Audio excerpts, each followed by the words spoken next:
আলহামদুলিল্লাহ ওয়াকাফা ওয়া সালামুন আলা ইবাদিহিল্লাযীনা ইসতাফা আম্মা বা'দ ফাউযু বিল্লাহি মিনাশ শাইতানির রাজীম বিসমিল্লাহির রহমানির রহিম। আমাদের সামনে রজব মাস শেষ হয়ে গিয়েছে, শাবান মাস।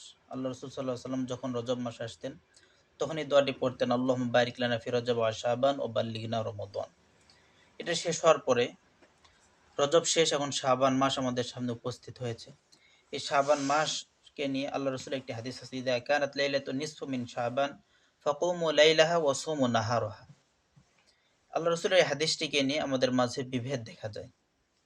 প্রথম কথা হলো, রোজা সম্পর্কে ইবনে রজব হাম্বলি রহমতুল্লাহ তার একটি কিতাব আছেন লাতাইফুল মাআরিফ।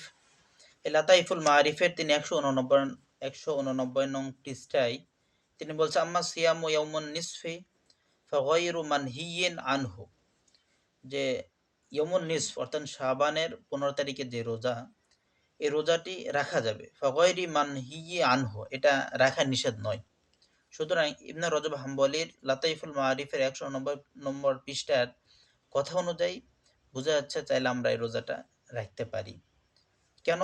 তিনি বলেন ফা ইন্নাহু মিন জুমলাতি আইয়ামিল বীজ, কেননা এটা যদি সবে বরাতের রোজাকে কিছুক্ষণে যদি আমরা মেনে নাও নেই, তারপরও ফা ইন্নাহু মিন জুমলাতি আইয়ামিল বীজ, আইয়ামে বীজের রোজা ধরে নেওয়া যাচ্ছে।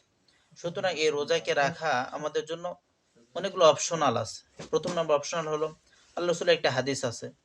আবার আইয়ামে বীজ অর্থাৎ প্রত্যেক মাসের আল্লাহ রসুল প্রতি মাসের 13, 14 এবং 15 তারিখ রোজা রাখতেন। সুতরাং আইয়ামে বীজ হিসাবে আমরা রোজা রাখতে পারি চাইলে। আবার ওয়াকাদ ওয়ারাদাল আমরু সিয়ামুহু মিন শাবান, শাবান মাসে আল্লাহ রসুলের বেশি বেশি রোজা রাখার কথাটিও আমরা জানতে পারি। হযরতে আম্মাজান হযরত খাদিজা রাদিয়াল্লাহু তাআলা আনহা বলেন যে আল্লাহ রসুল শাবান মাসে বেশি বেশি রোজা রাখতেন। সুতরাং আমরা এখান থেকে এই জিনিসটা স্পষ্ট বুঝতে পারি যে আমরা চাইলে শাবান মাসে রোজা রাখতে পারি। ইবনে মাজার হাদিস যেটি, ইযা কানাত লাইলাতুন নিসফু মিন শাবান ফাকুমু লাইলাহা ওয়া সুমু নাহারাহা, যখন তোমাদের মাঝে শাবান মাসের 15 তারিখ আসে তখন তোমরা কুমু লাইলাহা, রাতের বেলা নামাজ পড়ো, ওয়া সুমু নাহারাহা, এবং দিনের বেলা তোমরা রোজা রাখো। এই হাদিস থেকে আমাদেরকে দুইটা মেসেজ পাওয়া যায়। আমরা এই হাদিস থেকে দুইটা মেসেজ পাই। প্রথম নম্বর মেসেজটি হলো ফাকুমু লাইলাহা, যেহেতু আরবি মাস হিসাবে রাত আগে আসে, সুতরাং রাত্রের বেলা আমরা ইবাদত করব। সুমু নাহারাহা, এবং দিনের বেলা আমরা রোজা রাখবো। এই হাদিসটি অনেক মুহাদ্দিসিনে কেরাম এই হাদিসটিকে জয়ীফ বলছে, শক্ত জরাহ করছে।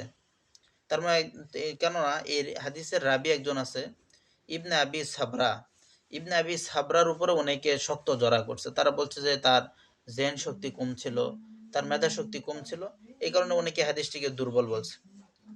তবে একটা নির্ধারিত দিনে আমলটা বিশেষভাবে ফজিলতপূর্ণ হওয়ার জন্য যে মানের হাদিস দ্বারা সাবেত হওয়া প্রয়োজন ছিল ওই মানের হচ্ছে না।